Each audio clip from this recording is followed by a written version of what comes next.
যে ঐক্যমত কমিশন গঠন হয়েছিল, ঐক্যমত কমিশনের মেয়াদ উত্তীর্ণ হয়েছে এবং সেখানে বিভিন্ন দলের সাথে আলোচনা হয়েছে, কিন্তু ঐক্যমতে পৌঁছাতে পারেনি। সেই ঐক্যমতের জন্য দলগুলোর উপর ছেড়ে দিয়েছে সরকার এবং ৭ দিনের আলটিমেটাম দিয়েছে। ৭ দিনের মধ্যে জানানোর জন্য যে দলগুলো ঐক্যমতে পৌঁছেছে কিনা গণভোটের বিষয়ে এবং সংবিধান সংশোধনের বিষয়ে এবং আদার্স যে বিষয়গুলো আছে সেই বিষয়গুলো নিয়ে দলগুলো নিজেদের মধ্যে যেন একটা আলোচনা করে সরকারকে জানায়। সরকারকে যদি দলগুলো সিদ্ধান্ত না দেয় তাহলে সরকার নিজেই সিদ্ধান্ত নেবে, এমনটাই জানিয়েছেন আসিফ নজরুল। আজকে আলটিমেটাম দিয়েছেন ৭ দিনের। এই ৭ দিন পরে আসলে কি হবে? রাজনৈতিক পরিস্থিতি খুবই গোলাটে, জটিল অবস্থা তৈরি হয়েছে এবং এই জটিল অবস্থা থেকে কিভাবে জাতি মুক্তি পাবে এবং বাংলাদেশের যে জাতীয় নির্বাচনের কথা বলা হচ্ছে সেই নির্বাচনের দিকে কিভাবে অগ্রসর হবে, এখন এই জটিল সমস্যার মধ্যে বাংলাদেশের রাজনীতি বিরাজ করছে এবং এই জটিল সমস্যা থেকে বাংলাদেশের রাজনীতির আসলে মুক্তি কোথায় সে নিয়ে আমরা আলোচনা করব। আলোচনার জন্য আমাদের সাথে দুজন অতিথি উপস্থিত আছেন। আমাদের সাথে উপস্থিত আছেন অ্যাডভোকেট সৈয়দ মামুন মাহবুব, সাধারণ সম্পাদক, সংবিধান সংরক্ষণ কমিটি, বাংলাদেশ বার অ্যাসোসিয়েশন। আপনাকে স্বাগত আমাদের আজকের অনুষ্ঠানে। জি, ধন্যবাদ। আমাদের সাথে উপস্থিত আছেন ডক্টর কাজী মনিরুজ্জামান মনির, যুগ্ম সিনিয়র আহ্বায়ক, তাঁতি দল বিএনপি। আপনাকে স্বাগত আমাদের আজকের অনুষ্ঠানে। মনির ভাই, আপনার সাউন্ডটা আমার মনে হয় আমরা শুনতে পাচ্ছি না। জি জি, এখন ঠিক আছে। আপনাকে স্বাগত আমাদের আজকের অনুষ্ঠানে। আমি আপনাকে স্বাগত জানিয়ে আমি সৈয়দ মামুন মাহবুব আপনার কাছে শুনতে চাই, রাজনীতিতে এই অনৈক্য কিসের জন্য? মানে রাজনৈতিক দলগুলো দায়ী নাকি আসলে সরকার দায়ী? আপনার কাছে কি মনে হয়? 14 মাস পরে আমরা এত সুন্দর একটি 5 আগস্ট আমরা পেলাম দেশ, কিন্তু সেই 5 আগস্টের পরে 8 আগস্ট নতুন সরকার গঠন হলো। সেই নতুন সরকার, অন্তর্বর্তীকালীন সরকার, আজ 14 মাস পরে যে অনৈক্যের এবং বিভাজনের রাজনীতি তৈরি হচ্ছে, সেটার জন্য কি আপনি রাজনৈতিক দলগুলোকে দায়ী করবেন নাকি সরকারকে? না, আমি ধন্যবাদ আপনার এই বহুল জনপ্রিয় অনুষ্ঠানে আমাকে আমন্ত্রণ জানানোর জন্য। আমার সঙ্গে আমার অত্যন্ত প্রিয় একজন রাজনৈতিক ব্যক্তিত্ব রয়েছেন, বাংলাদেশ জাতীয়তাবাদী দলের নেতা ডক্টর মনিরুজ্জামান মনির ভাই। আমরা 5 আগস্ট পর্যন্ত আন্দোলনে এবং এখনো বাংলাদেশ গণতন্ত্র এগুলো আন্দোলনে একসঙ্গেই আছি। তাকেও আমার সালাম এবং আপনার অগণিত সারা বিশ্বব্যাপী বাংলা ভাষাভাষী দর্শকদেরও শুভেচ্ছা এবং সালাম। আপনার এই প্রশ্নের উত্তর দেবার আগে 1 মিনিট 2 মিনিটে আমি নভেম্বরটা খুব তাৎপর্যপূর্ণ মাস নানা দিক থেকেই আমাদের বাংলাদেশের মানুষের জীবনে। আজকে আমরা যে সময় টকশো করছি এটা হচ্ছে 3রা নভেম্বর। 1975 সালের 3রা নভেম্বর বাংলাদেশের মানুষের কপালে একটা কলঙ্ক তিলক এঁকে দিয়েছিল খুনি মোস্তাক এবং তার খুনিরা। জেলখানা হচ্ছে পৃথিবীর সবচেয়ে নিরাপদ জায়গা। সেইখানে জেলখানায় অভ্যন্তরে 2 তারিখ দিবাগত রাত অর্থাৎ 3রা নভেম্বর 1975 মুক্তিযুদ্ধের প্রধানমন্ত্রী, যিনি সফলভাবে নেতৃত্ব দিয়ে আমাদের মুক্তিযুদ্ধকে সম্পন্ন করেছিলেন, প্রয়াত তাজউদ্দিন আহমেদ, যাকে বিএনপি থেকে বারবার অর্থমন্ত্রী হয়েছিলেন সাইফুর রহমান সাহেব, তিনি বলেছিলেন বাংলাদেশের রাজনৈতিক বাজেট তাজউদ্দিন সাহেবের চেয়ে ভালো কেউ দিতে পারেনি। অত্যন্ত স্বপ্নদ্রষ্টা মানুষ, জ্ঞানী, পণ্ডিত, সৎ, এবং ওই সঙ্গে আরো শহীদ হয়েছিলেন মুক্তিযুদ্ধের অস্থায়ী রাষ্ট্রপতি সৈয়দ নজরুল ইসলাম এবং আরো 2 জাতীয় নেতা এইচ.এম. কামরুজ্জামান এবং প্রয়াত মনসুর আলী। আমি তাদের স্মৃতির প্রতি গভীর শ্রদ্ধা জানাই। আগামীকাল 4ঠা নভেম্বর আমাদের মুক্তিযুদ্ধের মধ্য দিয়ে অর্জিত সংবিধান দিবস। যে সংবিধান পাকিস্তানিরা 24 বছরে আমাদের দিতে পারেনি, সেইটা আমাদের পূর্বসূরীরা 4ঠা নভেম্বর দিয়েছিল নানা কিছু মিলিয়ে। এবং এরপরই আসে 7ই নভেম্বর, বাংলাদেশের ইতিহাসে আরেকটি তাৎপর্যপূর্ণ দিন। এবং সেদিন নানা ঘটনায়, জাসদ, কর্নেল তাহের সহ নানা ঘটনার মধ্য দিয়ে আরেকজন সেনানায়ক, যিনি পরবর্তীকালে রাষ্ট্রনায়ক হন, জনগণের নন্দিত নেতা হন, যিনি বন্দী অবস্থায় ছিলেন, সৈন্যরা তাকে মুক্ত করে, জেনারেল জিয়াউর রহমান, যিনি মুক্তিযুদ্ধের সময় 27শে মার্চ প্রথমে নিজের পক্ষ থেকে, পরে তদানীন্তন জাতীয় নেতৃত্বের যখন বুঝালো তাদের অনুরোধে উনি সবাইকে ঐক্যের জন্য বঙ্গবন্ধুর পক্ষ থেকেই মুক্তিযুদ্ধের ঘোষণা দিয়েছিলেন এবং যিনি গণতন্ত্রকে উন্মুক্ত করে দিয়েছিলেন, আওয়ামী লীগ সহ বহু দলের গণতন্ত্র করার সুযোগ, রাজনীতি করার সুযোগ করে দিয়েছিলেন। আমি সেই রাষ্ট্রপতি জিয়াউর রহমান সাহেবের প্রতি এবং 7ই নভেম্বরে যারা শহীদ হয়েছিল তাদের প্রতিও গভীর শ্রদ্ধা নিবেদন করি। এবং আমি মনে করি 3রা নভেম্বর, 7ই নভেম্বর, 4ঠা নভেম্বর এগুলো আমাদের জাতির জীবনের অত্যন্ত কোনোটা দুঃখের ঘটনা, কোনোটা স্মরণীয় ঘটনা, কোনোটা আনন্দের ঘটনা। এগুলোকে ধারণ করি আমাদের এগুতে হবে। সবকিছু ছুঁড়ে ফেলে দেওয়া আলী রিয়াজ মার্কা এগুলোর মধ্যে আমরা ঢুকতে চাই না। এখন আপনি যে প্রশ্ন করলেন এই প্রশ্নের কোনো আরেকটা শেষ করে দিই। এই জেলের মধ্যে হত্যা আমি ভুল বলেছি, বাংলাদেশ হওয়ার পরে এই প্রথম। কিন্তু পাকিস্তানি বর্বররা 1950 সালে রাজশাহীর খাপড়া ওয়ার্ডে তদানীন্তন কমিউনিস্ট পার্টির 7-8 জন নেতাকে হত্যা করেছিল। তারা রাজবন্দির দাবিতে আন্দোলন করেছিল। সেই শহীদদের প্রতিও আমি গভীর শ্রদ্ধা নিবেদন করি। এবং সেখানে একজন নারী নেত্রীও নির্যাতিত হয়েছিলেন, ইলা মিত্র, কৃষক সমিতির, রাজশাহীর নাচল, তদানীন্তন রাজশাহী, এখন চাঁপাইনবাবগঞ্জের। এবং ইলা মিত্র পরে ভারতের লোকসভার এমপিও হয়েছিলেন। তাদের সবার প্রতি গভীর শ্রদ্ধা নিবেদন করি। এবং আমাদের যে একটি আন্দোলন এবং সংগ্রামের জাতি, আমরা দীর্ঘদিন ধরে গণতন্ত্রের জন্য, ন্যায় বিচারের জন্য, সমাজের মুক্তির জন্য লড়াই করি, আমাদের পূর্বসূরীরা সেটা আমাদের দেখিয়ে দিয়েছে। এখন আসেন আপনি আজকে আপনার প্রশ্ন, কে দায়ী না দায়ী আমি জানি না। 5 আগস্টের পরে, 5 আগস্টে শেখ হাসিনা পালিয়ে যাওয়ার পর, ফ্যাসিস্ট সরকারের পতনের পর 8 তারিখ পর্যন্ত সরকার ছিল না। ন্যাচারালি ইউনূস সাহেব বোধহয় বাইরে ছিলেন, প্যারিস থেকে আসলেন।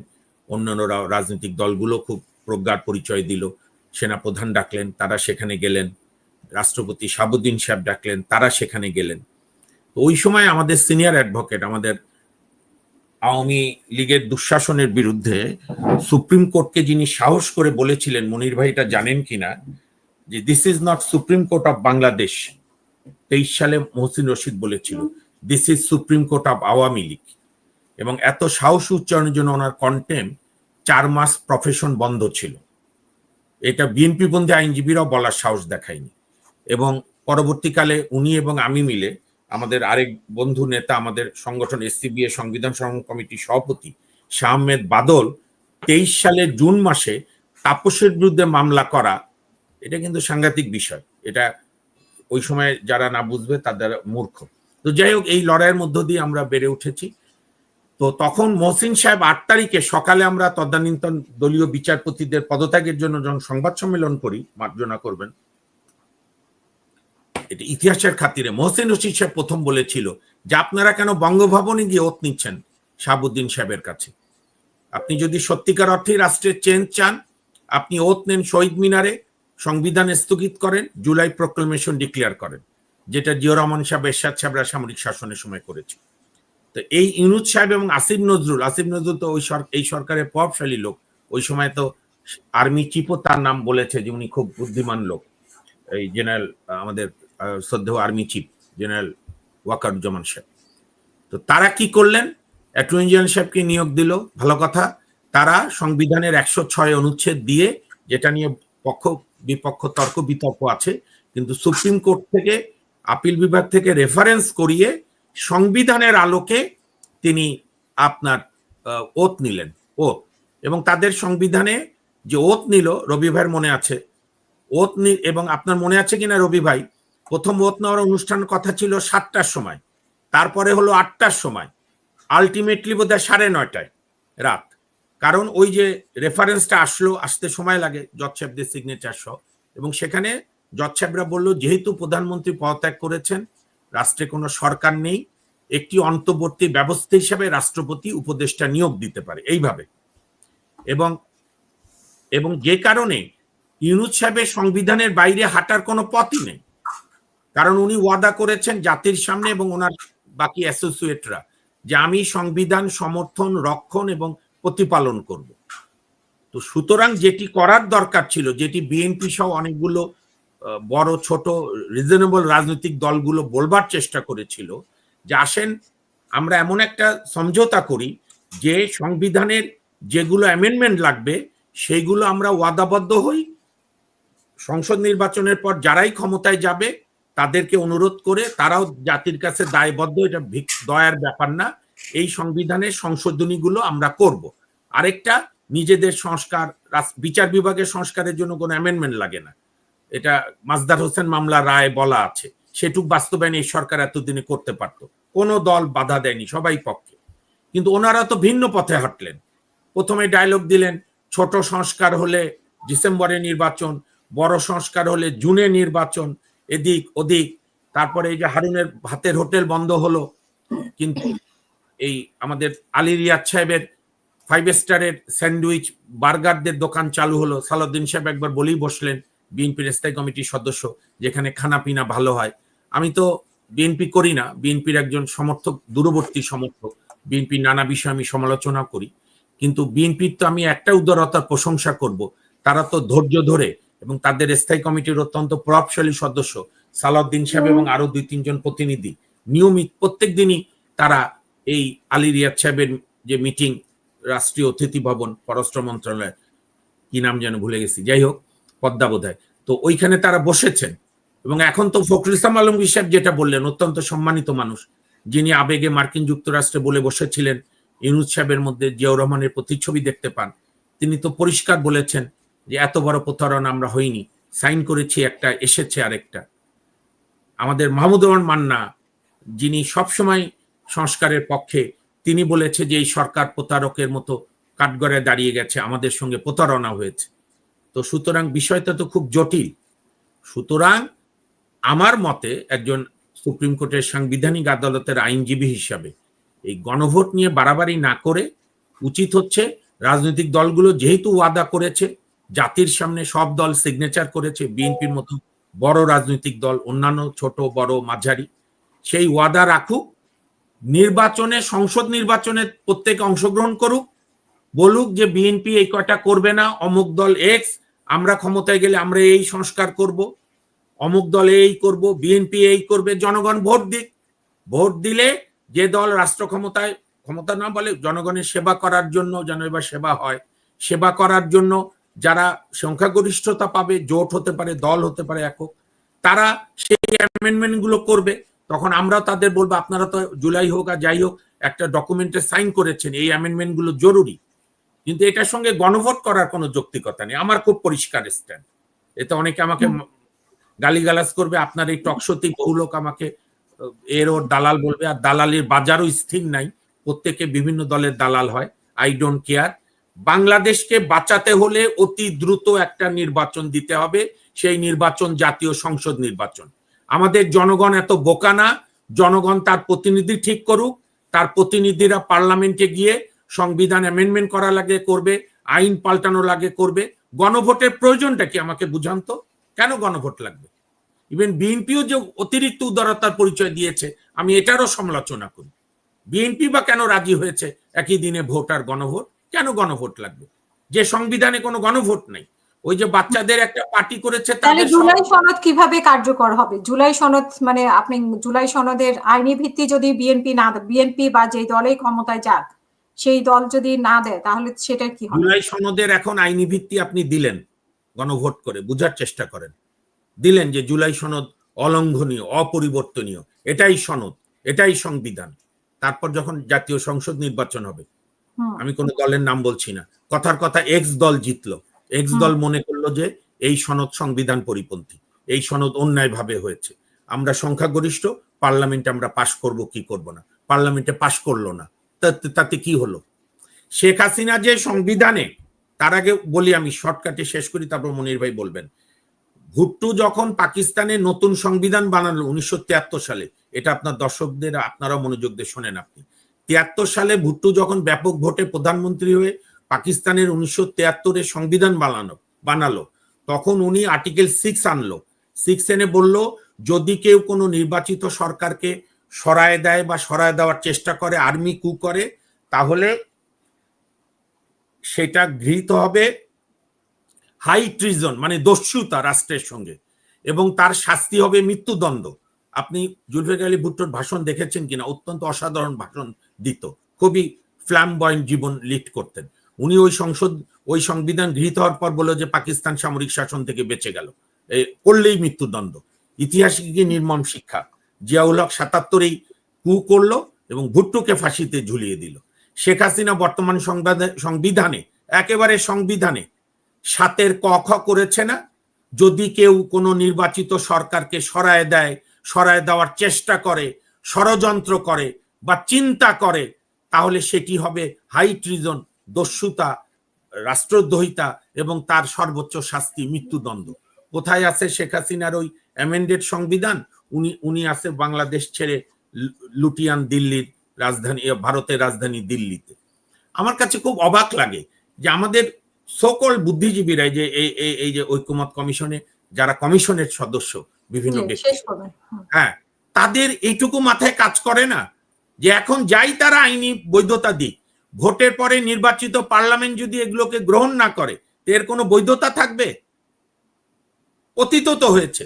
জিয়া রহমান সাহেব মুস্তাকের দেওয়া ইন্ডেমনিটি অ্যাক্টকে বঙ্গবন্ধুর খুনিদের বিচার করা যাবে না এটা আইনে পরিণত করেছিলেন না পঞ্চম সংশোধনী দিয়ে। শেখ হাসিনা এসে ক্ষমতায় 96-তে ইন্ডেমনিটি বিল বাতিল করে সব খুনিদের ফাঁসিতে ঝুলিয়েছে না। সর্বশেষ ক্যাপ্টেন মাজেদকে কলকাতা থেকে ধরে এনে ফাঁসি দিয়েছে, বাকিরা পালিয়ে আছে। এটা আপনার জনগণের সার্বভৌম ক্ষমতা। আপনি উন্নত রাজনীতি করেন, আমি শেষ করে দিচ্ছি, আপনি গণতান্ত্রিক রাজনীতি করেন, যেন আপনি যাদেরকে এই আন্দোলনে সরকার থেকে বদলালেন তারা যেন জনগণের কাছে আসতে না পারে, সেই চেষ্টা করেন। আপনি আইন করে নিষিদ্ধ করে কোনদিন আটকানো যায় নাকি? আওয়ামী লীগ জামাতকে আটকানোর চেষ্টা করেছিল না, কি হয়েছে? জামাত তার মতো শক্তিশালী হয়েছে। কাজেই এগুলো মূর্খতা পরিহার করে নির্বাচনের যেহেতু আর এটা তো নভেম্বর, ডিসেম্বর, জানুয়ারি, ফেব্রুয়ারি, মাত্র 3.5 মাস মতো আছে। কিভাবে আপনি সুষ্ঠু নির্বাচন করবেন, সরকার সেদিকে মনোযোগ দিক, প্রশাসন সাজাক নিরপেক্ষভাবে, রাজনৈতিক দলগুলো ধৈর্যের পরিচয় দেবে, এটাই আমার প্রত্যাশা। অসংখ্য ধন্যবাদ। আমি ডক্টর কাজী মনিরুজ্জামান, আপনার কাছে মানে আমাদের আজকের বিষয়ে যাওয়ার আগে যে বিষয় নিয়ে আলোচনা করতে চাই, যে আমাদের দর্শকরাও ইতিমধ্যে বিভিন্ন ধরনের প্রশ্ন করছে। আপনি নিশ্চয়ই দেখতে পাচ্ছেন আজকে আপনাদের নমিনেশনের বিষয়টা মানে প্রার্থিতা ঘোষণা করা হয়েছে। সেখানে কিছু কিছু জিনিস আমরা খুবই আশ্চর্য হয়েছে আর কি, যে মাঠের যে ত্যাগী কিছু নেতাদের নাম সেখানে নেই, মহিলাদের সংখ্যা খুবই কম। তো সেই হিসেবে আপনি কি একটু বলবেন যে আসলে কিভাবে এটা সিলেকশন করা হয়েছে, একটু যদি বলেন। আর হচ্ছে যে আমরা দেখেছি যে ত্যাগী নেতাদের মধ্যে আমরা আপনাকে সবসময় মাঠে দেখেছি, টকশোতে দেখেছি, আরো অনেকেই ছিল, সেরকম আপনাদের মধ্যে অনেকেই বঞ্চিত হয়েছে, নারীরা বঞ্চিত হয়েছে। নারীদেরকে আমরা সবসময় টকশোতে দেখি, মহিলা নারীদের, বিএনপির মহিলা নেত্রীদের মাঠেও দেখেছি, তো তাদের মানে অনেকেই নাই। তো এটা আসলে কি হিসেবে করা হয়েছে? আচ্ছা, আপনি কথা বলার আগে একজন দর্শক আমাকে লিখেছেন যে হাসিনা আপা আপনি ভুল ছবি দিয়েছেন। অসংখ্য ধন্যবাদ আপনাকে। ভুল ছবি আসলে দেওয়া হয়েছে আমাদের মানে যে নির্ধারিত গেস্ট ছিলেন, আমরা তো সবসময় মনির ভাইকে ডেকে থাকি, কিন্তু নির্ধারিত গেস্টের একটা প্রবলেম হয়েছে, যার জন্য আমরা মনির ভাইকে আমরা পেয়েছি। সেই মনির ভাই আমাদেরকে সময় দিয়েছে, তো ছবি পরিবর্তন হয়ে যাবে। ছবি আসলে কোনো বিষয় না, টক শো থেকে অ্যাটেন্ড করলো সেটাই বড় বিষয়। জি ধন্যবাদ হাসিনা আপা, আপনার বহুল পরিচিত টেবিল টক ইউকে সঞ্চালনায় আপনি আজকে টক শো করতেছেন। আমার একজন প্রিয় ব্যক্তিত্ব। আমি সত্যিকার অর্থে আওয়ামী ফ্যাসিস্টের সময় আন্দোলন সংগ্রামে গেলে কি বলবো, এই জন্য আমি আমাদের এই বিশিষ্ট আইনজীবী সৈয়দ মামুন মাহবুব ভাইয়ের বক্তব্য আমি খুঁজে খুঁজে শুনতাম, এবং আরো অনেকের বক্তব্য শুনে এইগুলোকে আমি সমন্বয় করে বলার চেষ্টা করতাম। প্রতিদিনের বক্তব্যে ওনার থাকতো কিছু মেসেজ, এবং সেটা আওয়ামী বিরোধী, মানুষকে উজ্জীবিত করার। আবার ডক্টর জাফরুল্লাহ চৌধুরী, এরকম যারা যারা ছিলেন আমি চেষ্টা করতাম তাদের কথাগুলো নিয়ে কোট করে কথা বলতে। মিন্স মানে সরকার বিরোধী, মানে সরকারের যে দোষগুলো সরকার বিরোধী, ফ্যাসিবাদ বিরোধী। এখন সেটা যদি এখন ভবিষ্যতে আমার মনে হয় মামুন মাহবুব ভাই এই জায়গায় থাকবে, যে কোনো সরকার যদি যায় সেই সরকারেরও ভুলগুলো ওনারা ধরিয়ে দিবেন, সেটা সেই জায়গাটাতে থাকবে। আমিও ওনার সাথে থাকবো সেখানে যদি বিএনপিও আসে। এই জন্য আপনার ওনাকে উনি বেশ কিছু কথা বলেছেন যেটা আইনের ভাষায়, আসলে মানুষ আইনের ভাষা শুনতে চায়। যেহেতু আমরা আবার রাজনীতি করি, আমরা ওইটা একেবারে পুঙ্খানুপুঙ্খ না বলে আমরা চেষ্টা করি যে সমসাময়িক বিষয়গুলোকে টেনে আনতে। যেমন আমার কাছে প্রশ্ন সেটা করেছেন। এই মাহবুব ভাইকেও ধন্যবাদ যারা দেখছেন এবং পরবর্তীতে দেখবেন, সকলকে জানাচ্ছি সালাম, আসসালামু আলাইকুম। আপনারা জানেন বাংলাদেশে 18 বছর অন 11 থেকে আন্দোলন সংগ্রাম হয়েছে। আমাদের বিএনপির ভারপ্রাপ্ত চেয়ারম্যান মহোদয় তারেক রহমান সাহেব চিকিৎসার জন্য বিদেশ গিয়েছেন। শেখ হাসিনা বিভিন্ন জনে বিভিন্ন ধরনের কথা বলেছেন। এখনো জামাত নতুন নতুন কিছু কথা বলেন যে পালিয়ে গিয়েছেন। আমি দেখলাম টকশোতে এসে বলে জামাত পালায়নি। আসলে সেটাও ওনারা মিথ্যাচার করতেছে। জামাত পাকিস্তানের সময়ও আপনার গোলাম আজম সাহেব 1971 সালের 22শে নভেম্বর পালিয়ে গিয়েছেন। এই আওয়ামী লীগের সময়ও ওনাদের একজন বুদ্ধিজীবী জামাতের আবুল কালাম আজাদ ভারতে পালিয়ে গিয়েছেন।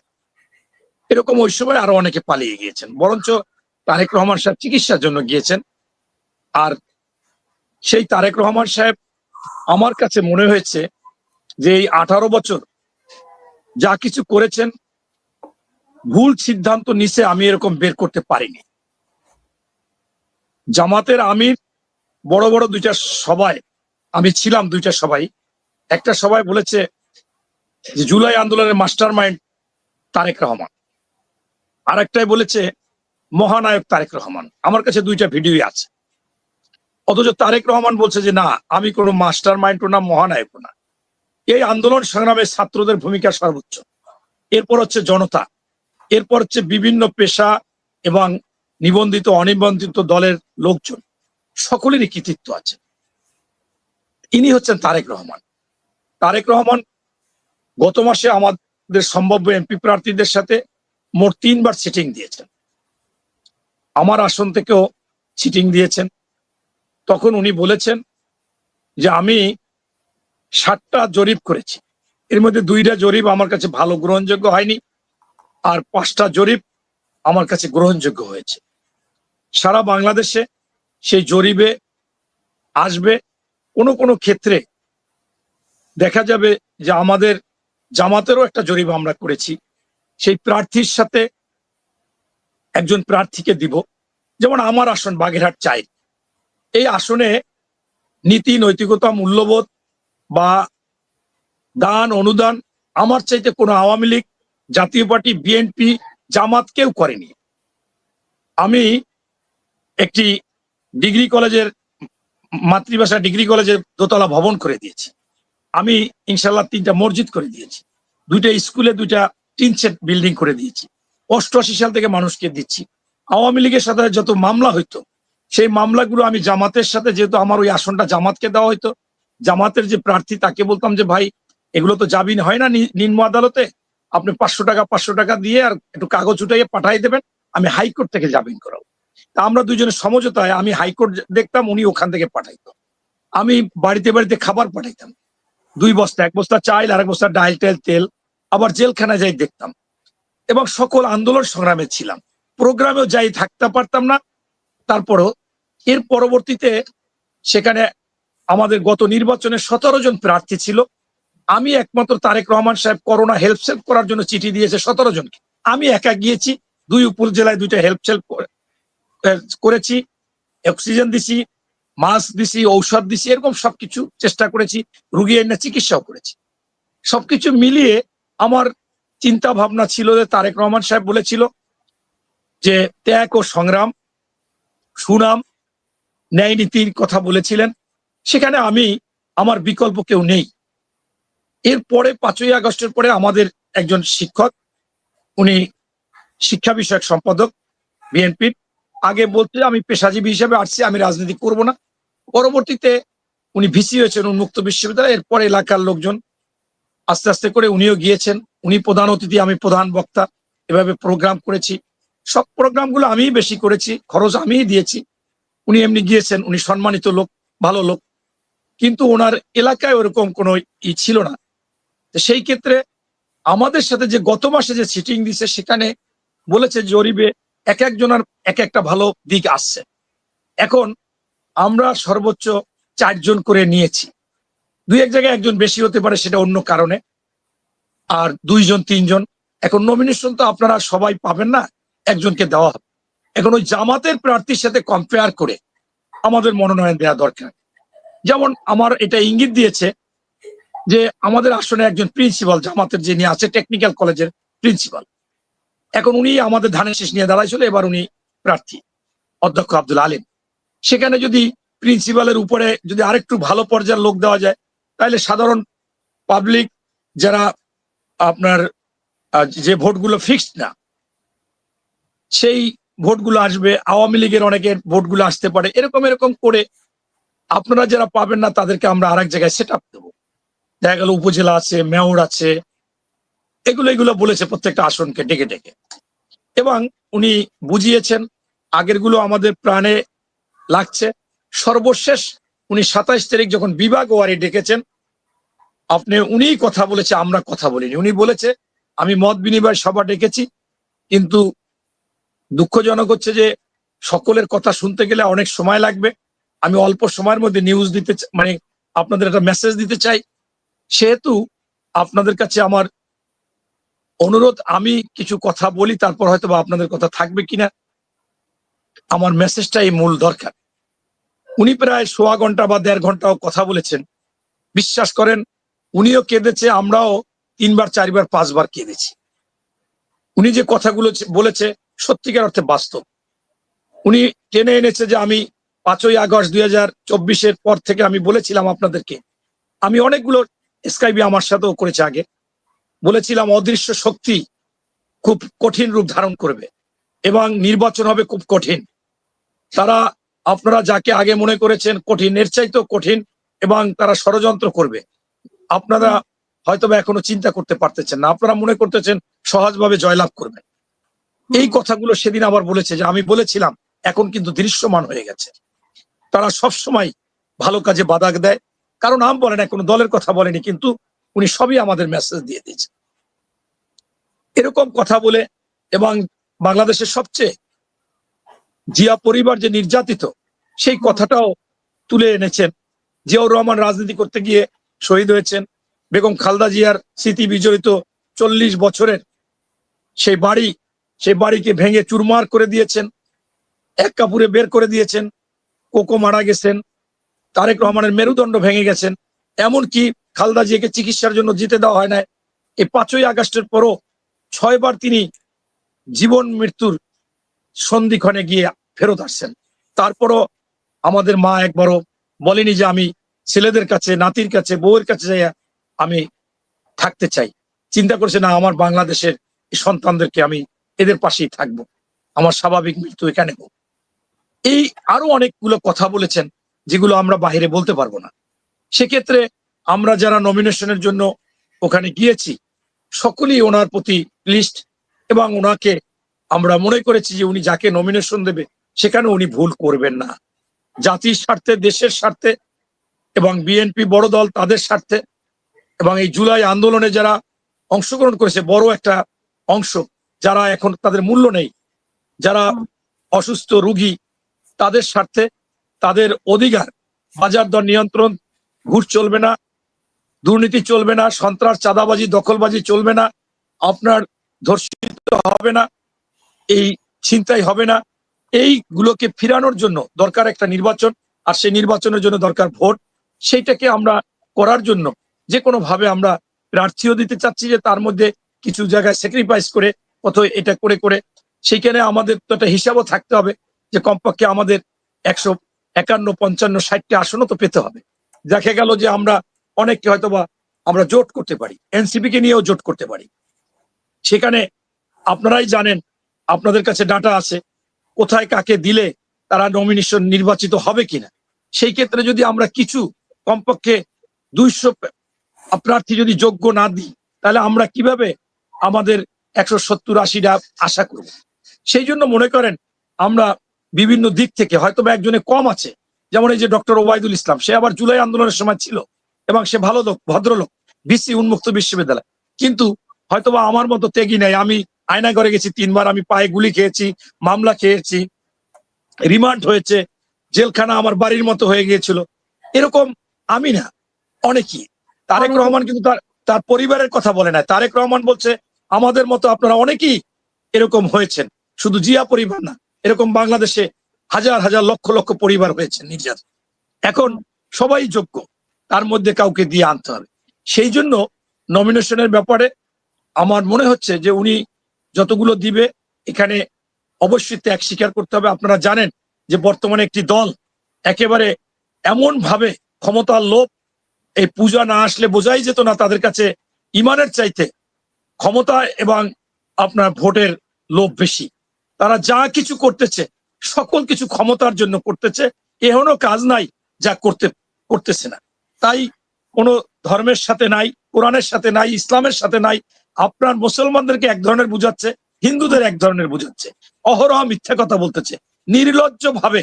আপনার সাংবাদিকদের সামনে শত শত, শত না হইলেও 20-30টা আপনার টেলিভিশনের সামনে বলতেছে একজন নায়েবে আমির, দ্বিতীয় ব্যক্তি বা তৃতীয় ব্যক্তি আব্দুল্লাহ তাহের সাহেব, যে 1971 সালে আমরা যুদ্ধ করেছি, 1971 সালে আমরা যুদ্ধ করেছি, আমরা মানে জামাত, এবং দেশের ভূখণ্ড এনেছি, স্বাধীনতা এনেছি, পতাকা এনেছি, আপনি মানচিত্র এনেছি।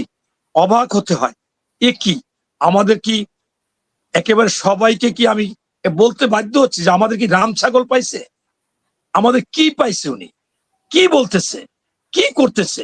নাকি আমাদের স্বাধীনতা নিয়ে তামাশা করতেছে, হাসি করতেছে, মস্কারা করতেছে? তারা ক্ষমতায় এসে গেছে।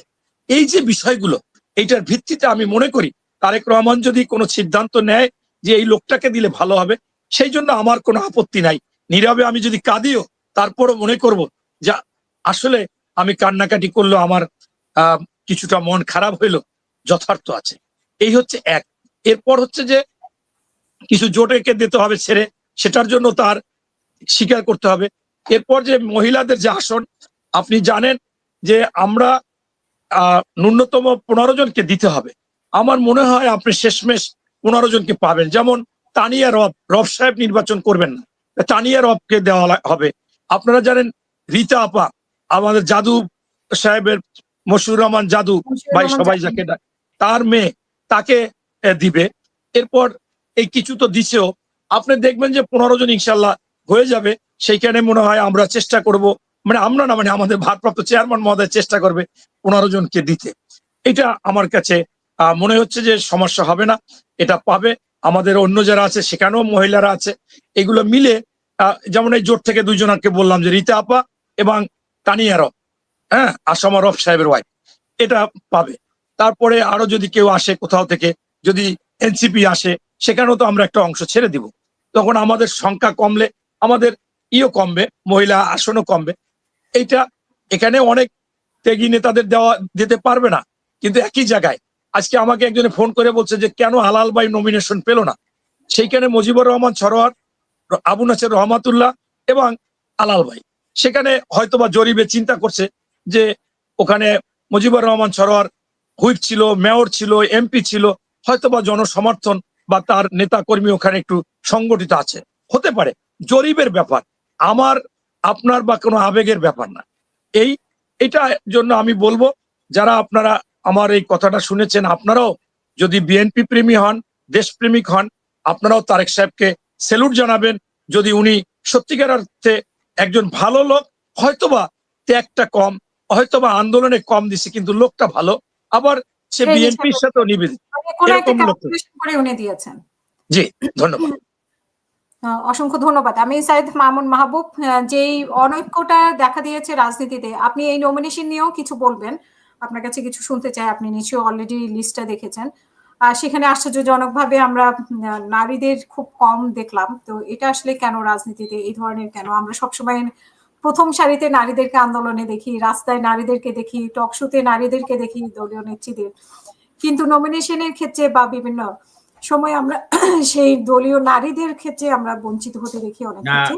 ঠিক আছে, এটা একটা ঠিক আছে, এটা একটা প্রশ্ন। আরেকটা প্রশ্ন হচ্ছে যে এই যে অনৈক্যের রাজনীতিতে, অনৈক্যের জন্য জামাত, এনসিপি, বিএনপি কে দায়ী করছে, তো সরকারকে দায়ী না করে কেন বিএনপি কে দায়ী করা হচ্ছে, সেটা আপনার কাছে কি মনে হয়?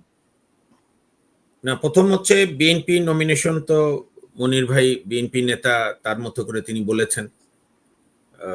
গত 35-40 বছরে তো দুটি বড় দল, আওয়ামী লীগের শেখ হাসিনা নমিনেশন দিতেন, বিএনপির বেগম জিয়া দিতেন। 2001-এ বোধহয় তারেক জিয়াও ওনার সঙ্গে যুক্ত হয়েছিল। এবার যেহেতু বেগম জিয়া অসুস্থ, তারেক জিয়া তাদের ভারপ্রাপ্ত চেয়ারম্যান, তার মতো করে তারা দিয়েছে। এটা আমি বিএনপি করি না, কাজে বিএনপির দলীয় মনোনয়ন নিয়ে আমার কোনো বক্তব্য নাই। হ্যাঁ, যদি আমার এলাকায় কে কাকে দিয়েছে দেখার পরে যদি আমার পছন্দ হয় না হয় সেটা পরের ব্যাপার। তো এটা বিএনপি, তবে আমি এই সময় নমিনেশন দেওয়াকে স্বাগত জানাই একজন গণতন্ত্রে বিশ্বাসী কর্মী হিসাবে, মানুষ হিসাবে, যে নানা চক্রান্ত খুবই বিদ্যমান যাতে ফেব্রুয়ারির ভোটটা না হয়, যাতে নানা প্রকার গণভোট ইস্যু, এই ইস্যু সেই ইস্যু আনা।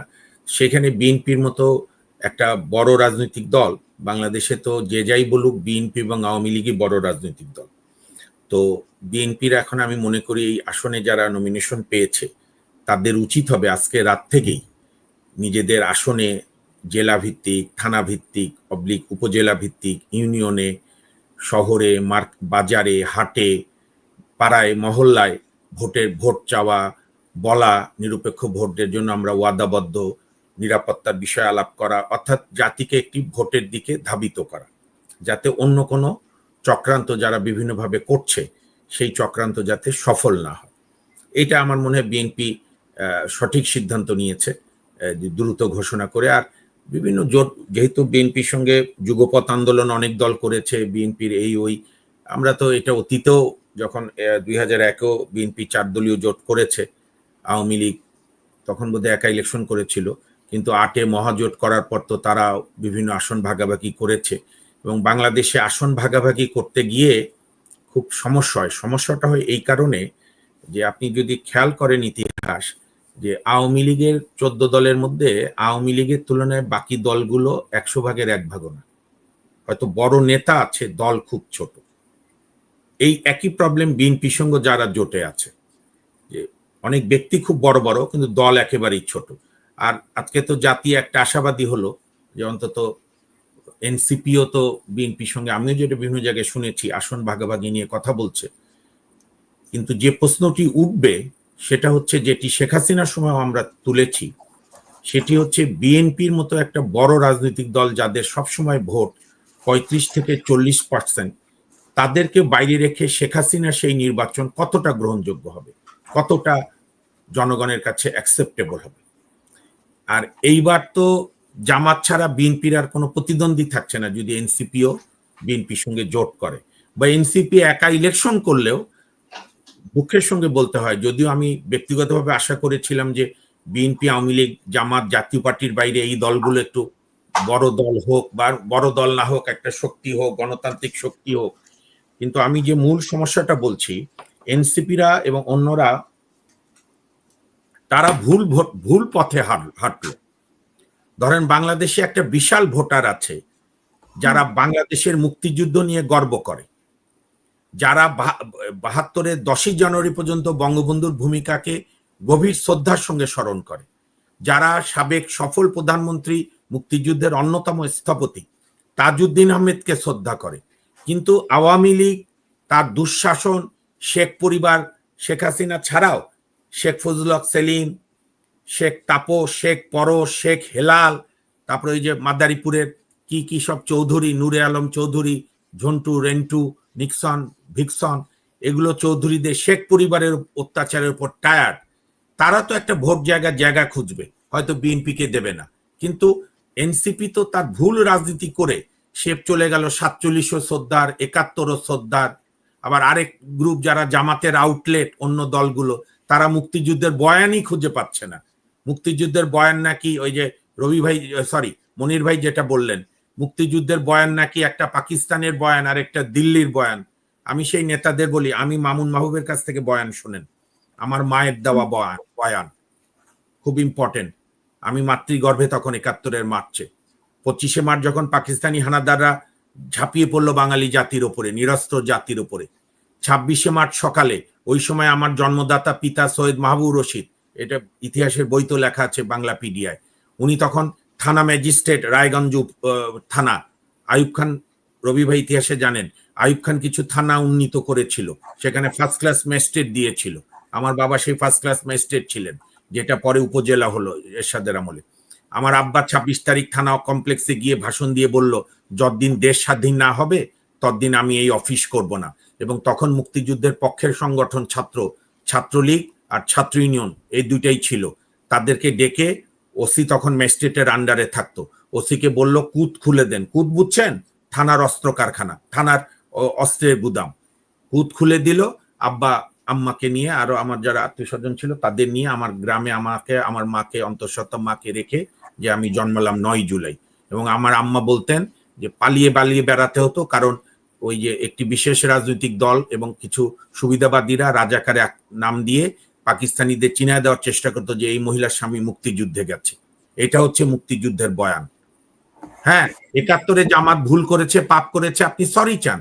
আপনি কেন ইনিয়ে বিনিয়ে না আমরা মুক্তিযুদ্ধ চেয়েছিলাম কিন্তু আমরা ভারতের সঙ্গে চাই। আরে আপনার উপরে গুলি করছে, রেপ করছে, আপনার বাড়ি পুড়িয়ে দিয়েছে। জিয়াউর রহমানও তো ভারতে গেছে। জিয়াউর রহমান ভারতের লোক?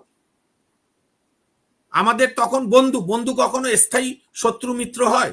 আমি তো বহু আগে হাসিনার আমলও বলেছি, ভারত চেয়েছিল পাকিস্তান 2 টুকরা হোক, আর আমরা চেয়েছি আমাদের আত্মনিয়ন্ত্রণ, সেলফ ডিটারমিনেশন। স্বার্থ মিলে গেছে, ভারত সাহায্য করেছে, আমরা কৃতজ্ঞ। কিন্তু তাই বলে ভারতের দাদাগিরি আমরা মানব না। এবং বাংলাদেশে এখন লম্বা লম্বা কথা বলে সবাই, আপনারাও এটা প্রচারে আনেন না। আপনি কি জানেন এখনো সৌদি আরবে আমেরিকার সৈন্য আছে? অথচ 17ই মার্চ 1972-এ বঙ্গবন্ধুর উদ্যোগের কারণে ইন্দিরা গান্ধী ভারত থেকে সৈন্য, বাংলাদেশ থেকে সৈন্য প্রত্যাহার করেছিল। এখন ইতিহাস ভুলিয়ে দেওয়ার চেষ্টা হচ্ছে। ফখরুল সাহেব চমৎকার বলেছে যে 71 ভুলিয়ে দেওয়ার কোনো চক্রান্ত সহ্য করা হবে না। আমি তার সঙ্গে একদম একমত। 71 আমাদের ভিত্তি, 24 আমাদের বড় গণ আন্দোলন, 90ও আমাদের বড় গণ আন্দোলন ছিল, তার চেয়েও 24 বেশি। আমাদের ওয়াদা করতে হবে যেন আর কোনো গণ আন্দোলন না করতে হয়, যেন আর প্রত্যেকটি সরকার 5 বছর পর পর ক্ষমতা ছেড়ে দেয়, ভোটটা সুষ্ঠু হয়, নিরপেক্ষ হয়, মানুষ যেন ভোটাধিকার প্রয়োগ করতে পারে। এবং মনির ভাই আমার সঙ্গে একমত হবে, এই সিস্টেম 5 বছর 5 টার্ম হাসিনা আক্তার 25 বছর চলার পর, আমি জানি না আমি মনির ভাই বাঁচবো কিনা, আপনি হয়তো বাঁচবেন, তো 25 বছর পর যদি 5টা টার্ম সুষ্ঠু নির্বাচন হয় তাহলে দেখবেন গণতন্ত্র একটা শেপ হয়। আমি শেষ করে দিই, 1215 সালে হাসিনা আক্তার, আপনি যে দেশে আছেন এখন লন্ডনে, 1215-তে ম্যাগনা কার্টা হয়েছিল, নাগরিকদের মুক্তির সনদ। তারপরও কয়শো বছর লেগেছে ব্রিটেনে গণতন্ত্র সংহত হতে। মার্কিন যুক্তরাষ্ট্রের সংবিধান হওয়ার পরও আব্রাহাম লিঙ্কনের নেতৃত্বে গৃহযুদ্ধের পরে রাষ্ট্র কাঠামো গড়তে হয়েছে। কাজী গণতন্ত্র কোনো এটা ঋণ দেওয়া না, মাইক্রো ক্রেডিট না, যে আমি আসলাম আর বলে দিলাম গণতন্ত্র, আলী রিয়াজকে দায়িত্ব দিলাম, হয় না। গণতন্ত্র একটি কন্টিনিউয়াস চর্চার বিষয়।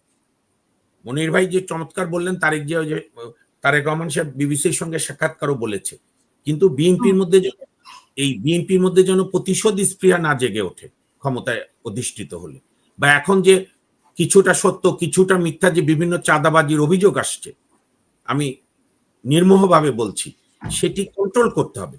তারেক জিয়ার শুধু মনোনয়ন মেনে নিলে হবে না, তারেক জিয়া বা বিএনপির যে নির্দেশ চাঁদাবাজি করো না, সেইটা মানতে হবে, নাহলে সবকিছু ম্লান হয়ে যাবে, সমস্ত অর্জন মানুষ কম্পেয়ার করবে। বুঝেছেন?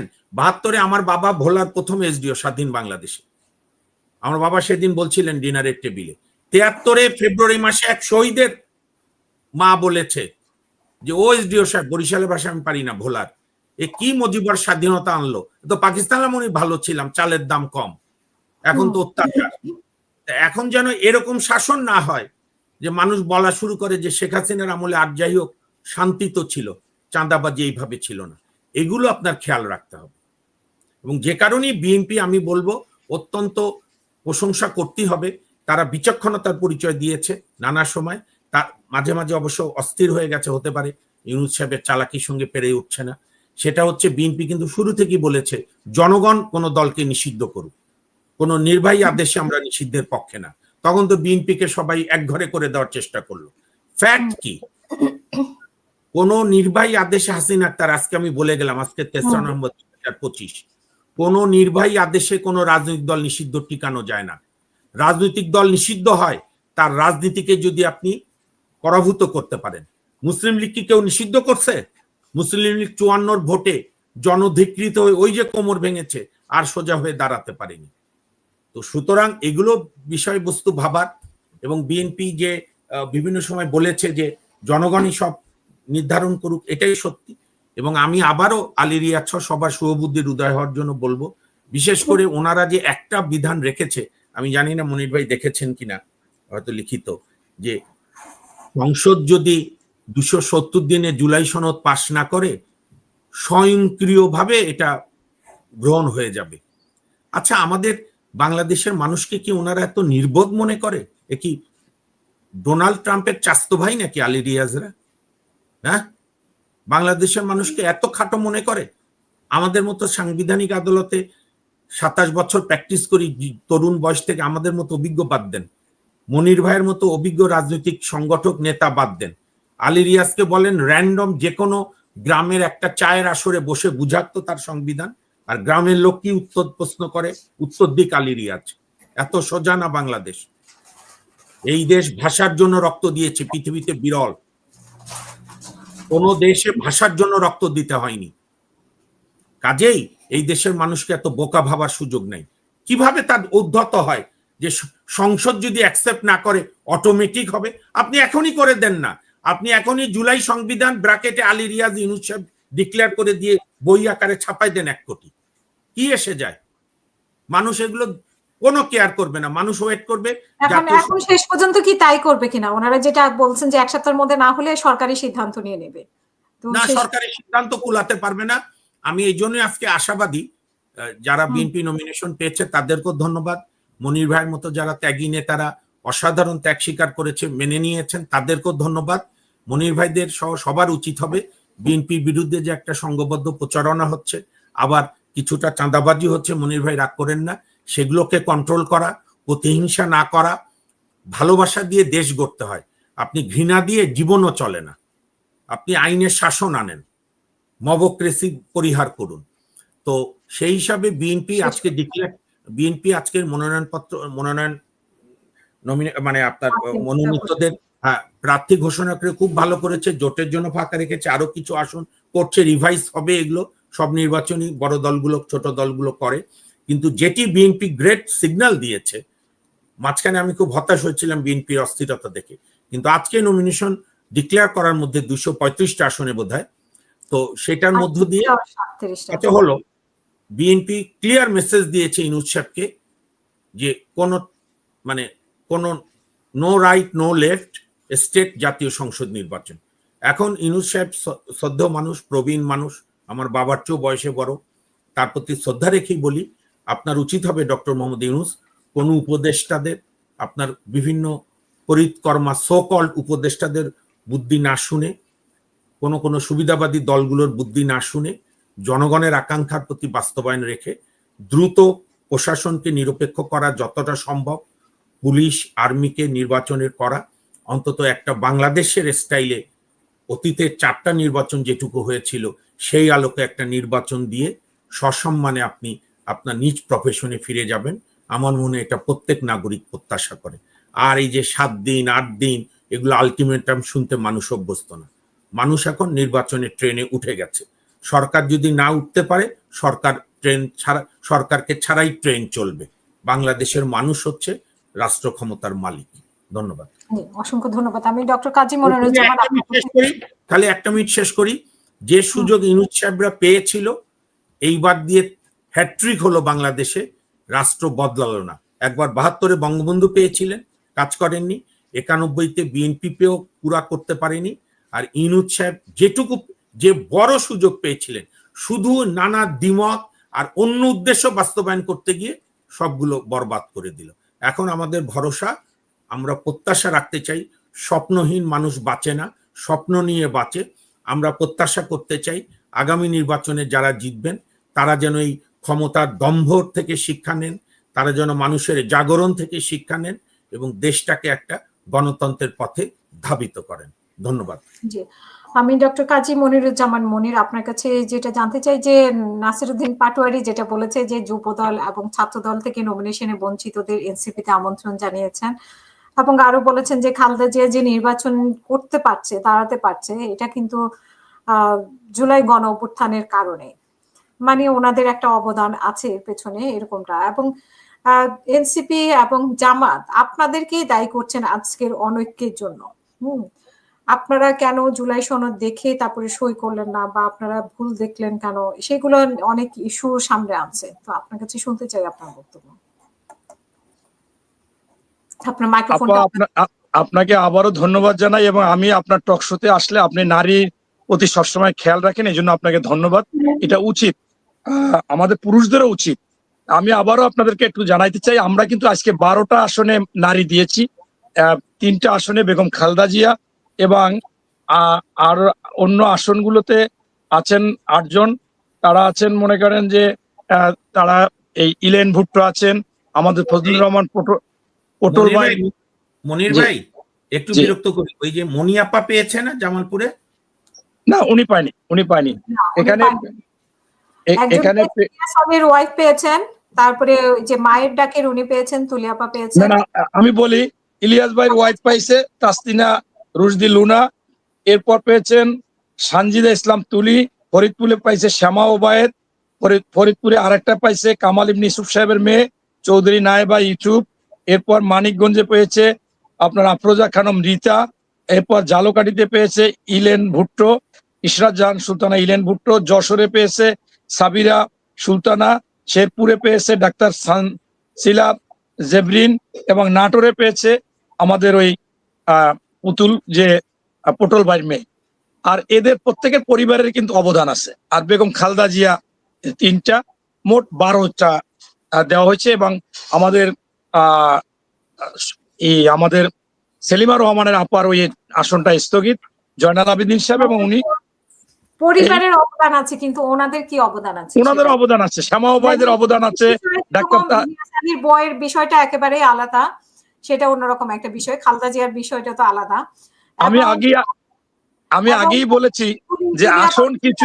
বাকিদের আচ্ছা, আমি আপনাকে একটা কথা বলি, এটা মানুষ কিভাবে নেবে। আমরা যদি মনে করেন এই এনসিপি আমাদের সাথে আসলো, 20টা আসন দিলাম, এই 20টা আসন কি জায়গায় আনতে পারবে? এখানে লোকাল লোকেরও একটা সাপোর্ট লাগে, তাদের ভালোবাসা লাগে। এই আপাত ফেসবুকে বা অন্যরকম কিছু হলে এক জায়গায় গেল, আপনার মনে করেন 5,000 লোক হইলো, 10,000 লোক হইলো, 20,000 লোক হইলো, ভোট তো লাগবে 3 লাখ, তাতে কি আপনি এমপি হবেন? এই বিষয়গুলোকেও কিন্তু জরিপে আনা হয়েছে। তাই এটা আমি বললাম। এরপর আসেন, আপনি যেটা বলেছেন, নাসিরুদ্দিন পাটোয়ারি কিছু কথা বলেছে। আমি আজকে আমাকে প্রেস ক্লাবে গিয়েছিলাম, প্রতিবন্ধী শিক্ষক বিদ্যালয়ের শিক্ষকদের পক্ষে আমাকে কালকে আসে খুব বলার পরে আমি গেলাম। সেইখানে আবার কিছু লোকজন আমাকে ধরলো যে নাসিরুদ্দিন পাটোয়ারি যুব দলের এটা বলছে, এটা বলছে। তা আমি আইসা দেখলাম যে যুব দলের নয়ন বলছে যে ছাগল চোরের সম্পর্কে আমি কোনো মন্তব্য করতে চাই না। এখন নয়নও যেটা বলেছে এটাও ঠিক না, আবার ওরাও যেটা বলে। আসলে আপনাকে একটা উদাহরণ দিলে বুঝবেন যে যখন বর্ষাকাল হয়, সাথে সাথে ছোট ছোট ব্যাঙগুলো ওই বর্ষার পানিতে পইরা ডাকা শুরু করে, ক্যাকু ক্যাকু ডাকে। আমরা কিন্তু সেই রকম একটা অবস্থা দেখেছিলাম যে ওরা ইফতার পার্টি করলো 5 স্টারে, এইটা সেইটা, হাজার হাজার কোটি টাকার দুর্নীতির কথা, এইটার কথা সেইটার কথা। এরপর পরে একদিন দেখলাম ওরা যে বিভিন্ন জায়গায় যাচ্ছে, হঠাৎ করে সবাই লাফ দিয়ে পড়লো বৃষ্টির পানির মধ্যে, লেকে গোসল মানে হাপুস হুপুস করতেছে। এখানেই বোঝা যায় যে এরা আসলে কতটুকু কি চিন্তা ভাবনা করে কথা বলে নাকি। আপনি দেখেন, এই সরকার যখন গঠন হয়েছিল তখন 2টা প্রস্তাব ছিল। একটা হচ্ছে যে সকলে মিলে একটা সরকার বেশি সময়ের জন্য, আর নতুবা একটা সরকার যারা করবে তারা কোনো নির্বাচন করতে পারবে না, দল করতে পারবে। তখন সময়ের প্রশ্ন আসলো, তখন সেনাবাহিনীর প্রধান বলল যে ডিসেম্বরের মধ্যে নির্বাচন হবে, এই 25 সালে। তখন সবাই বললো যে ঠিক আছে, তাইলে যারা দল করবে না, যারা এই অন্যদেরকে নিয়ে এটা করলো। পরবর্তীতে কিন্তু এনসিপি সেই কথা না রেখে দল করলো, নাহিদ বের হয়ে আসলো। এখন আমরা শুনতেছি আসিফ মাহমুদ বের হয়ে আসবে। কত মনে করেন বিষয়। এখন জামাত আর এনসিপি আমাদের এই দোষটা দিচ্ছে। আমি ওই মামুন ভাইয়ের মতো এত বলতে পারবো না আইন দিয়া, আমার ভুল হয়ে যেতে পারে। এই জন্য আমি বলি, এই যে আলী রিয়াজ সাহেব মোটামুটি একেবারে একটা অযোগ্যতার পরিচয় দিয়েছেন, এবং এতদিন লাগাইছে, এইটা এতদিন লাগাবার কথাই না। এবং সে এখান থেকে আবার সেই অনেক জিনিস সে ওখান থেকে তুলে দিছে, নোট অফ ডিসেন্ট যেটা, সেটা তুলে দিছে। এটা তো উনি পারে না।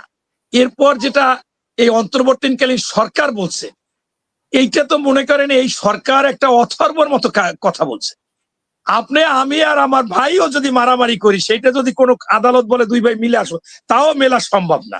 আর এইটা হইলে দল, যে জামাত মনে করে আমরা ক্ষমতায় চলে আসছি, এনসিপি বলে কোনো হিসাব নিকাশ করে না, জামাত বলে যে বিএনপির মহাসচিবের আসনটাও পাবে না, সব আমরা পাবো। এনসিপি তো বলছে তারা ক্ষমতায় আসবে। হ্যাঁ, এরপর এনসিপিও বলছে যে তারাই কি করবে। এরপর আবার দুই দল যখন হবে, জোট হবে, তখন তারা বলল যে এনসিপি পাবে 150, অন্যরা পাবে 160 জামাত, তাহলে 310 যোগ করতে ভুলে গেছে যে সিট হয়েছে 300।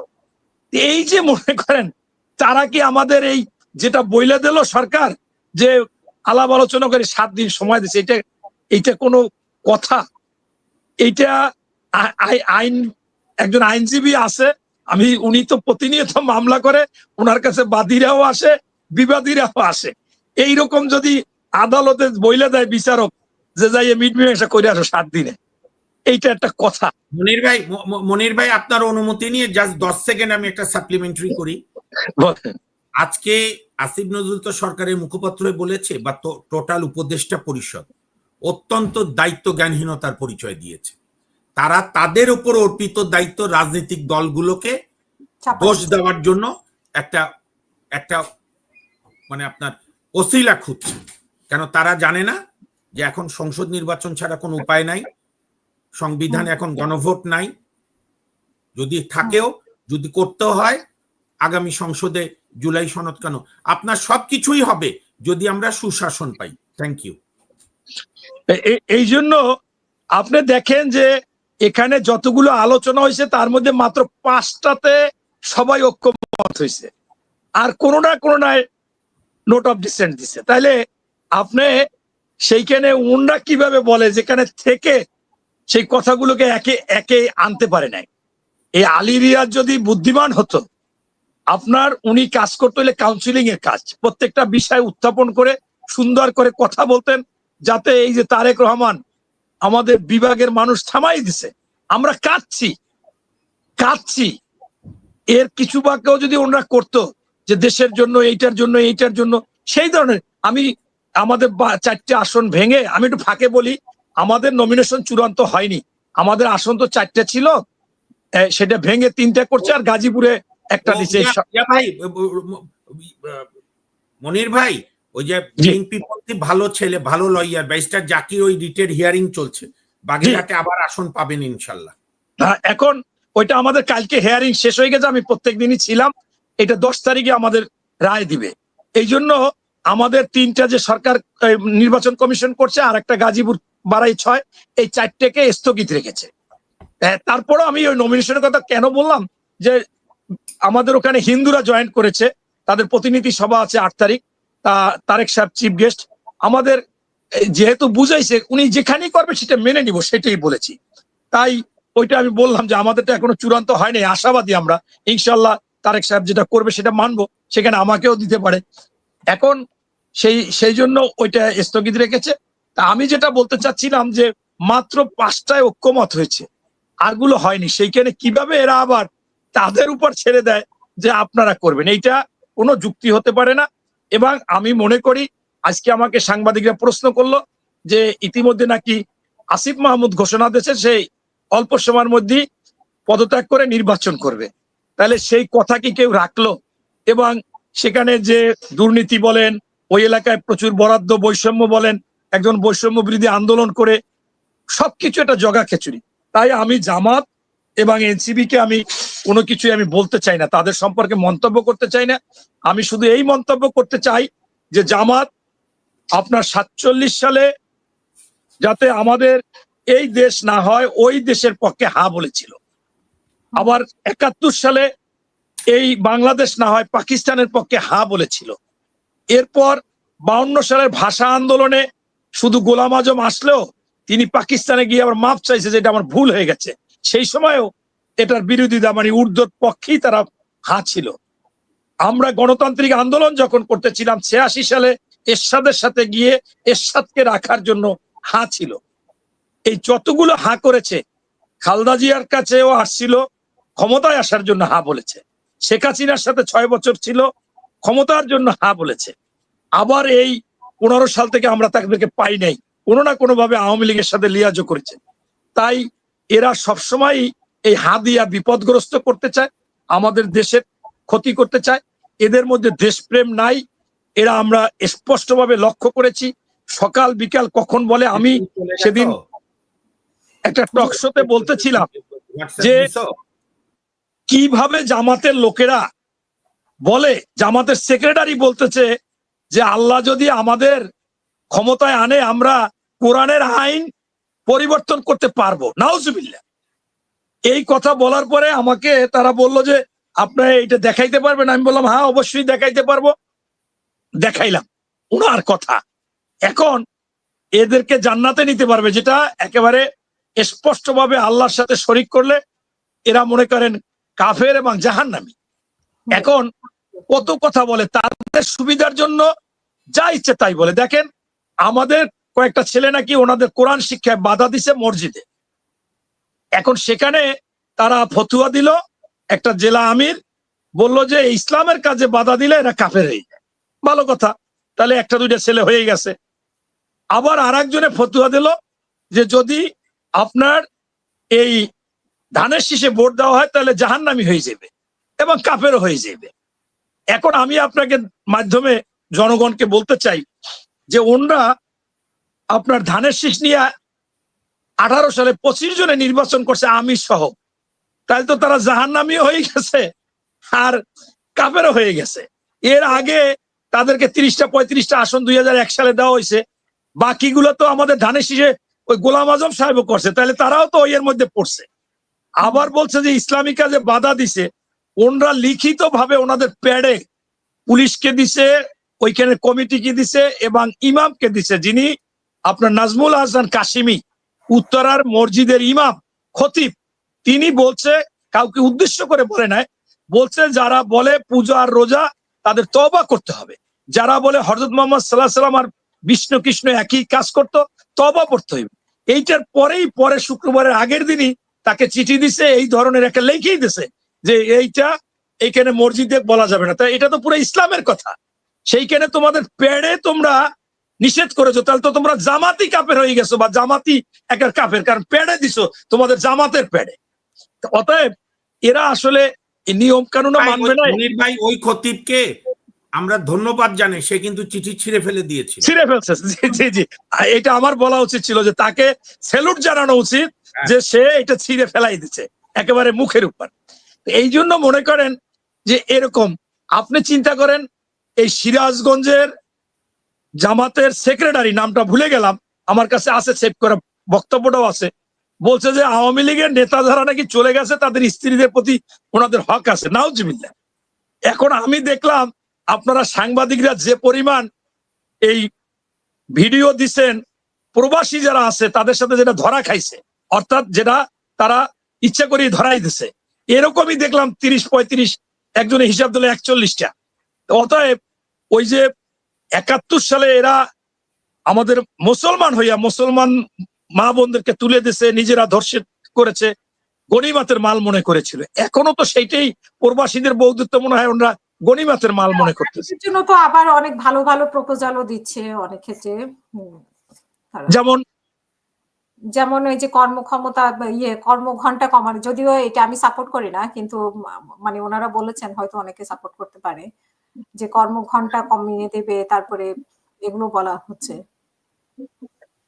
আসলে এরা তো কত কথা বলে। দেখেন আমি কালকে একটা টকশোতে গেছি, সেইখানে জামাতের লোক উমামা ফাতেমা এই আন্দোলনের অন্যতম সমন্বয়ক, সে বলেছে এগুলোর মানে হচ্ছে তাহলে তো মহিলারা চাকরি পাবে না, এগুলো তো মহিলাদেরকে অপমান করা, তারা কি দুর্বল। আমার যেটা লজিক হচ্ছে যে মহিলাদেরকে আস্তে আস্তে ঘরে ঢুকিয়ে দেওয়া আর কি। এখন আমি আরেকটা কথা বলি, যে বলতেছে যে 2টা মন্ত্রণালয় ছিল বিএনপির সময়, মাইক্রোস্কোপ দিয়েও দুর্নীতি পাওয়া যাবে না। আপনি বলেন ওই 2টা মন্ত্রণালয় টেন্ডার চাকরি, ওনাদের যারা বাংলাদেশ ওই মন্ত্রণালয় যারা পিএস এপিএস এরপর সকল চাকরিজীবী জামাতের, তো এইটা তো আরো বড় দুর্নীতি। দেখেন জামাতের 5,500 এখানে বাদ দিয়ে দিচ্ছে, ভাই তুমি তাদেরকে শিখাই নেতা, তারা তো কোনো না কোনো ভাবে আসছে, আওয়ামী লীগ হোক বিএনপি হোক, 5,500 জামাত না হইলে নাকে রাখা যাবে না। আবার এই আলারাপা ব্যাংক থেকে 5,000 ওনরাই ব্যাংক দখল নিয়ে 5,000 ছাঁটাই করছে। তার মানে কি? তার মানে হচ্ছে এরা হয়েছে একেবারে টোটাল দলীয়করণ করবে, তাদের লোক ছাড়া কাউকে ভিক্ষা পর্যন্ত দিবে না, চাকরি দিবে না, কোনো কিছু করবে না।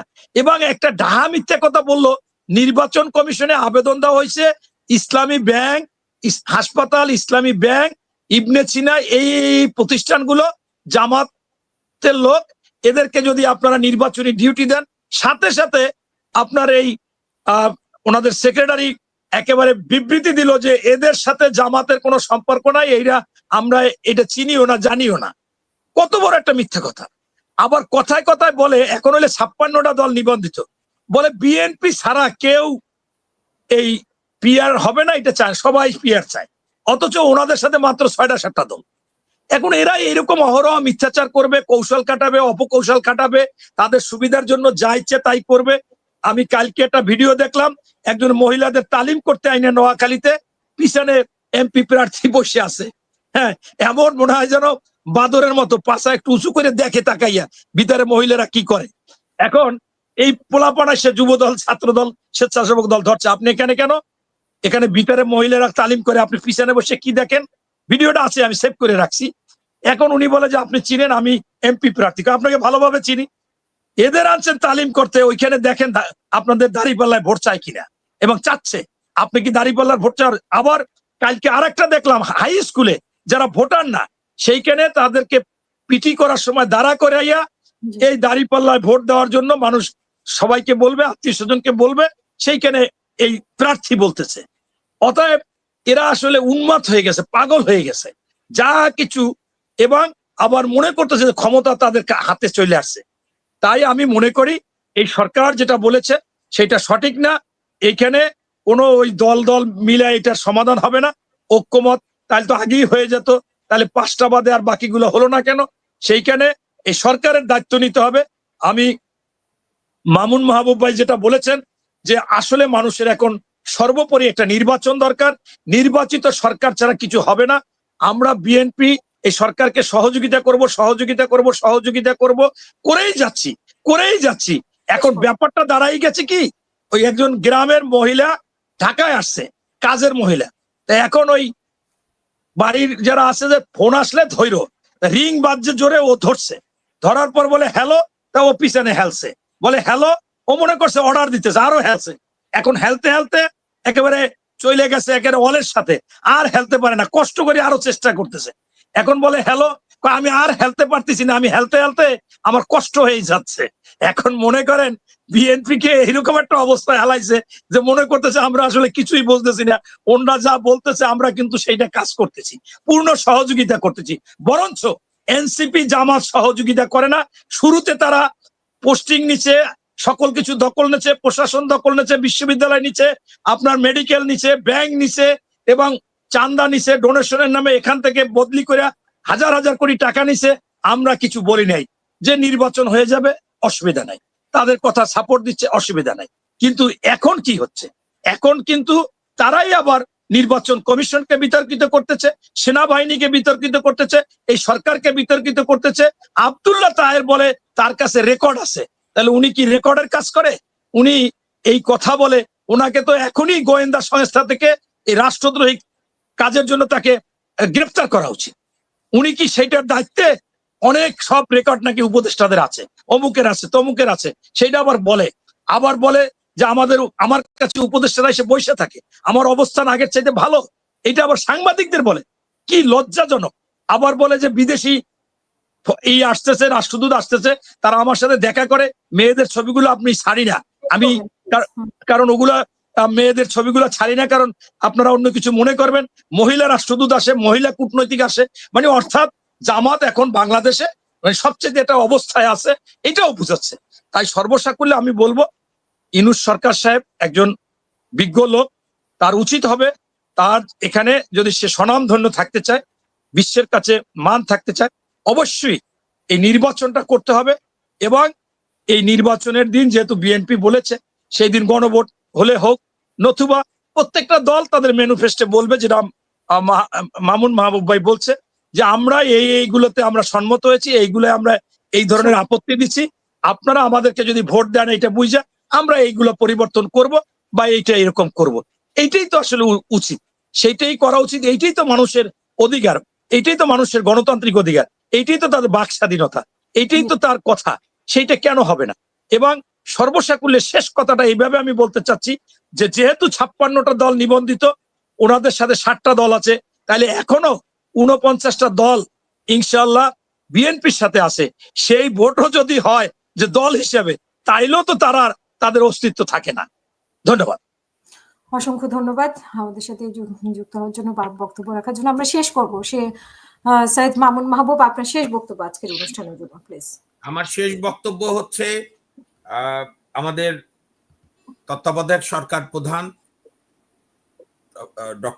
প্রফেসর ডক্টর মোহাম্মদ ইউনূস সাহেবের প্রতি আমরা আহ্বান জানাতে চাই, নাগরিক হিসাবে নিজেদের দায়িত্ব অন্যের উপর না দিয়ে গণভোট টনভোট মাথা থেকে সরিয়ে ফেলে একটি গ্রহণযোগ্য, অবাধ, সুষ্ঠু, নিরপেক্ষ নির্বাচনের জন্য সমস্ত কাজে মনোযোগী হন। ইতিহাস আপনাকে শ্রদ্ধার সঙ্গে স্মরণ করবে। যদিও ব্যর্থতা আপনার ঘাড়ে বেশি পড়েছে, জানি না কি জন্য, যাই হোক সেটাও না হয় কুলাবে, কিন্তু যদি আপনি গণতান্ত্রিক পদ্ধতিতে নির্বাচনের দিকে না গিয়ে এরকম আলটিমেটাম দেন রাজনৈতিক দলগুলোকে নিয়ে, বাংলাদেশের মানুষ কিন্তু হঠাৎ প্রতিবাদ মুখর হয়ে গেলে এটা খুব মুশকিল হয়। এটা যুগে যুগে আমাদের দেশের স্বৈরাচাররা বুঝেছে। এবং আমি আবারও আমার বক্তব্যে আমাদের মুক্তিযুদ্ধের প্রথম প্রধানমন্ত্রী, সফল প্রধানমন্ত্রী তাজউদ্দিন আহমেদের স্মৃতির প্রতি গভীর শ্রদ্ধা নিবেদন করি এবং আগামীকাল সংবিধান দিবস, সেই উপলক্ষে সবাইকে শুভেচ্ছা জানাই। কারণ আমাদের সংবিধানের নানা ত্রুটি সত্ত্বেও মূল সংবিধান, যেটা মনির ভাই পড়েছে নিশ্চয়ই, 72-এর যে মূল সংবিধান, সেখানে জরুরি আইন জারির বিধান পর্যন্ত ছিল না। এটা বঙ্গবন্ধু মনে হয় গণভোট হলে, জুলাই সনদ প্রতিষ্ঠিত হলে সেই সংবিধান ছুঁড়ে ফেলে দেওয়া খুব সহজ না। আরে আপনার গণভোট হচ্ছে রাষ্ট্রের অপচয়। আমি কেন এত ডেডলি বললাম? আমি তো দায়িত্ব নিয়ে বলছি, যতটুকু আমার আল্লাহ বিচার বুদ্ধি দিয়েছে, শিক্ষকরা, বাবা মারা লেখাপড়া শিখিয়েছে বা এখনো ডেইলি পড়াশোনা করি। আপনি গণভোট করে জুলাই সনদ সর্বোচ্চ করলেন, সংসদ নির্বাচন হলো, পার্লামেন্টে বললো না এটা অসাংবিধানিক হয়েছে, আপনি কি করবেন? কেন এগুলো ব্যর্থ চেষ্টা করেন? একটু ইতিহাস পড়েন না। ইতিহাসও পড়ার দরকার নেই। ওই যে গতকাল, আমি শেষ করি, গতকাল আমাদের সুপ্রিম কোর্ট অঙ্গনে ওই নেপালের প্রধান বিচারপতি একজন মহিলা, সেও মহিলা, ইনি এসেছিলেন। তা আমরা বলেছিলাম, বা বলার ইচ্ছা ছিল, পরে আর বলিনি, যে ইউনূস সাহেব অতীতেও যাওয়ার দরকার নেই, এত সময় নাই আপনার নানাবিধ কাজ আছে। আপনি সুশীলা কার্কি নেপালে, তার কাছ থেকে শিক্ষা নেন। সে দায়িত্ব নিয়েই বলেছে আমাদের কাজ নির্বাচন করে দেওয়া, ডেট দিয়ে দিয়েছে, আর বলেছে কোন সংস্কার টংস্কার করবে নির্বাচিত সরকাররা। ছাত্রদের বলেছে, ছাত্রছাত্রীদের তোমরা তোমাদের লেখাপড়ায় ফিরে যাও, যুবকদের বলেছে তোমরা তোমাদের কর্মস্থলে ফিরে যাও, আর বলেছে ওই সরকারকে, নেপালি সরকারকে সরাতে গিয়ে অতিরিক্ত বল প্রয়োগ যারা করেছে তাদের আইনের আওতায় আনা হবে, হত্যা এবং পোড়ানো ভাঙচুরের ঘটনা। কাজে এখানে আর কোনো কাজ নেই। এগুলো সরানোর কথা বলছেন না কেন? একজন আপনাকে প্রশ্ন করেছে, কে? শাহাবুদ্দিন চুপ্পুকে সরানোর কথা বলছেন না কেন? শাহাবুদ্দিন চুপ্পুর কাছে ইউনূস সাহেব ওত নিল কেন? আমার দর্শক বন্ধুকে প্রশ্ন, আপনি মানে উনি লিখেছে যে শাহাবুদ্দিন চুপ্পু কি আপনার বাপ লাগে, তাকে সরানোর কথা বলছেন না কেন? না, শাহাবুদ্দিন চুপ্পু আমার বাপ লাগে না। আপনার বাপ লাগে ইউনূস কিনা জানি না। ডক্টর মোহাম্মদ ইউনূসকে প্রশ্ন করেন যে উনি কেন শাহাবুদ্দিন চুপ্পুর আন্ডারে ওত নিল। আর এখন আমাদের সংসদীয় ব্যবস্থায় রাষ্ট্রপতির কোনো ক্ষমতা আছে? এত মূর্খের মতো কথা বলেন, বাপ মায়ে চলে যান, এগুলো কি ধরনের প্রশ্ন? মানে খুবই কমেন্ট গুলো করে একদম, মানে আমি কি পাল্টা এখন আপনার বাবা মায়ের প্রশ্নে যাব? তাহলে তো সেই কামিনীর কবিতা হবে, কুকুর করেছে কুকুরের কাজ, কামড় দিয়েছে পায়ে, আমি কি মানুষ হয়ে কুকুরকে দিব কামড়? আর চুপ্পুর কাছে যদি ডক্টর ইউনূস যদি বিয়ে করতে পারে, চুপ্পুর মানে একটু আগে আমাকে অ্যাডভোকেট মহসিনও বলেছে উনি তো চুপ্পুর উপদেষ্টা, মানে ডক্টর ইউনূস চুপ্পুর উপদেষ্টা। Yes, he is the chief advisor of the president. এখন এই জন্য যত খুঁজতে যাবেন তত বিপদে পড়বেন। একটাই বাঁচার পথ, দ্রুত নির্বাচন করে নির্বাচিত প্রতিনিধিদের হাতে ক্ষমতা দেন, জনগণ তাদের প্রতিনিধিদের কাছ থেকে অধিকার আদায় করে নেবে।